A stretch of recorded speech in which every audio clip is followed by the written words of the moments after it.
Welcome to Turkish Stars Explained. Today's video is about the recent online rumors that Yaman and Sara Bluma might be going through a rough patch. I'm not here to turn anyone's private life into a headline. I just want to separate what's being said, what's actually confirmed, and what's simply internet noise. So let's talk about what started it. The rumor in simple terms is this. A few gossip pages and fan accounts noticed a stretch of quiet, fewer shared moments, fewer public appearances together, less visible interaction, and some people immediately jumped to big conclusions like crisis or breakup. And honestly, this pattern happens all the time. The internet has a very predictable rhythm. A couple posts normally. Then they go quiet for a bit. People fill the gap with theories. The theories spread faster than facts. And suddenly everyone is arguing about something nobody can actually verify. But the most important point, and I want to say this clearly, is that silence is not evidence. Not posting together is not the same thing as something bad happened. It can mean 100 normal boring things. Work, travel, family time, health, deadlines, contracts, or simply wanting less attention. Now, let's break down the difference between signals and stories. A story is what the internet invents to connect dots. They haven't posted in a week, so it must be over. I didn't see them together at an event, so it's confirmed.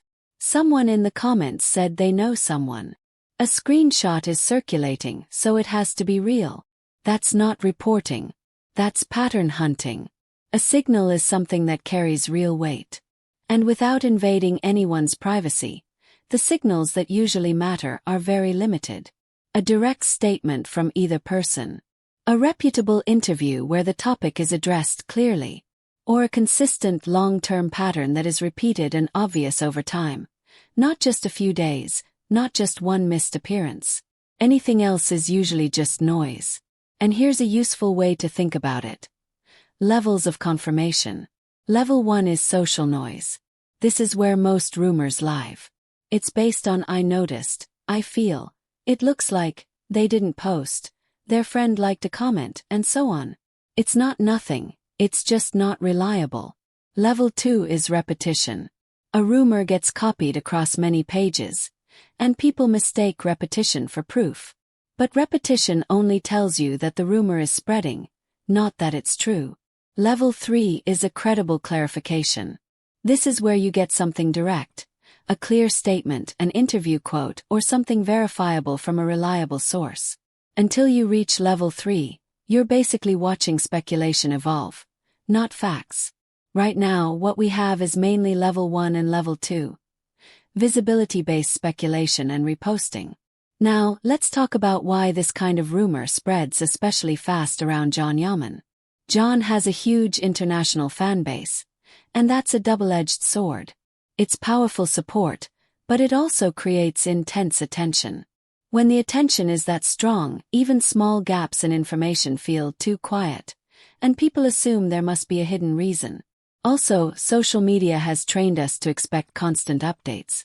If there's no update, some people feel like the story is missing a chapter, so they write the chapter themselves. That's the parasocial effect. Fans feel emotionally connected, and the internet rewards emotional reactions with clicks and visibility. And that's where the rumor machine kicks in. Another thing that fuels this is timing. Around holidays and end-of-year weeks, gossip cycles spike. Pages look for easy topics that trigger emotion quickly. Relationship crisis is a classic click magnet because it's simple, dramatic, and it spreads without anyone needing to prove anything. But again, that doesn't make it true. So how should we respond as viewers? Here's the balanced approach. If it's true, it's their life and they'll handle it privately or publicly in their own way. If it's not true, it creates unnecessary pressure and noise. And sometimes that noise becomes harassment. And this is the part one care about. How we talk about it matters. There's a big difference between, I hope they're okay, and I'll wait for official info. Spam their pages with are you breaking up? Until someone reacts. One is respectful.